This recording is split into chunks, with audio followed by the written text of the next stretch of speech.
Abdaffa yang saat ini sedang berada di lokasi banjir di Kecamatan Darul Hasanah, Kabupaten Aceh Tenggara. Beginilah kondisi yang kita lihat di belakang.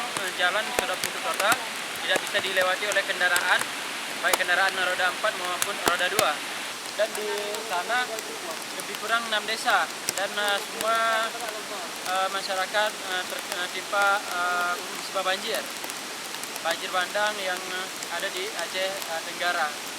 Dan kami ingin mengajak, mari bersama-sama kita berdonasi untuk membantu saudara kita yang ada di Aceh Tenggara yang ditimpa musibah banjir yang luar biasa, tidak pernah sebelumnya menurut keterangan daripada warga seperti yang dirasakan saat ini. Selain Aceh Tenggara, di Aceh Caming juga terjadi musibah banjir ada di 6 kecamatan, di mana di Aceh Caming ada sekitar 430 kakak harus mengungsi dengan jiwa 1.430 jiwa harus mengungsi. Sedangkan di Aceh Tenggara ada 1.420 jiwa harus mengungsi.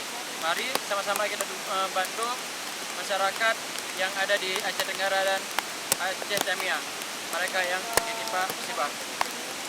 Sekian laporan dari kami dari Lembaga Abdaffa di lokasi Aceh Tenggara. Assalamualaikum warahmatullahi wabarakatuh.